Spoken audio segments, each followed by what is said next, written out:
Europe 1, 8h34, la revue de presse. La revue de presse de Natacha Polony. Bonjour Natacha. Bonjour Thomas. Allez-y. Bonjour Julie, bonjour Alain Juppé et bonjour à tous. Voilà, petite précision parce que effectivement Alain Juppé sort un livre dont on a beaucoup parlé, Pour un État fort, et c'est vous qui l'interrogez dans une bonne partie de ce livre. Disons que nous débattons. Vous débattez. nous Sans discutons. concession. Sans Exactement. concession. C'est vrai que c'est pas complaisant hein, comme débat de votre Mais part. c'est pour ça que j'avais choisi Natacha Polony. Je savais qu'elle ne serait pas C'est complaisante. un excellent choix que nous faisons tous les matins ici en direct sur Europe 1. Alors allons-y pour la presse, Natacha. Mais oui, parce que ce matin, donc revue de presse en format réduit. Alors la presse écrite se partage aujourd'hui entre le constat d'impuissance de l'Occident face au choc irano-saoudien, les analyses sur les circonvolutions tacticiennes autour de la déchéance de nationalité. Vous en avez beaucoup parlé.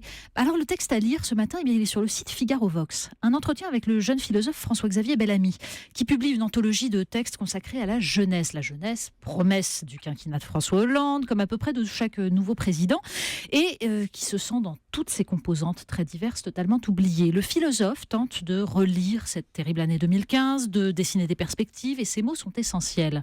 Lorsqu'un jeune Français bascule dans le terrorisme, analyse-t-il, la véritable déchéance de nationalité en réalité a déjà eu lieu, et c'est toujours l'échec de l'école qui la signe. C'est en écartant notre propre culture que nous avons ouvert une brèche pour la barbarie. La nouvelle forme du terrorisme chez ces jeunes qui se lancent dans le djihad, dit-il, relève non du choc des cultures, mais du choc des incultures. Ils y sont conduits par l'effondrement de la rationalité, par le rejet d'un monde qu'ils perçoivent comme uniformément médiocre. Perdus dans une société qui n'offre plus d'idéal ni de grandes aspirations, ils s'en détachent peu à peu par la petite délinquance, l'échec scolaire ou professionnel. Mais François-Xavier Bellamy va plus loin. Il interroge en fait sur le modèle de développement qui est le nôtre, entre idéologie de la croissance et destruction écologique. La rhétorique des valeurs de la République, dit-il, cache mal notre difficulté à dire ce qui fonde notre société et ce qui mérite notre don. Qui est prêt à mourir pour un nouveau cours de morale laïque ? François-Xavier Bellamy définit donc ce qui sera le défi de tout homme politique, par-delà les mesures techniques essentielles sur le chômage, la dette, la sécurité, les institutions.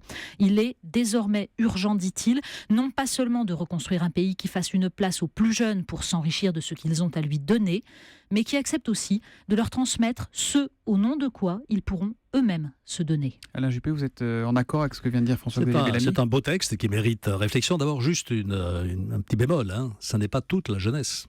Fort heureusement, toute la jeunesse française ne bascule pas dans le djihadisme. Mais d'autres souffrent d'autres maux et se sentent abandonnés. Oui, mais il y a une grande partie de la jeunesse française qui est bien dans sa peau aussi. Je voudrais quand même le souligner. Ne caricaturons pas, pardon. Alors, il faut évidemment s'intéresser à celle qui est le plus en difficulté. Je rejoins parfaitement ce diagnostic. L'école contre la barbarie, et aussi un mot que vous avez prononcé et qui me ramène à ce qu'on a dit tout à l'heure avec Raphaël Antoven à propos de Montesquieu, la rationalité. L'école, c'est lire, écrire, compter, raisonner aussi. Donner à nos enfants les outils intellectuels pour trier le vrai du faux et faire preuve d'esprit critique. Quant à la morale laïque, elle n'est pas si plate que cela. La morale laïque, c'est liberté.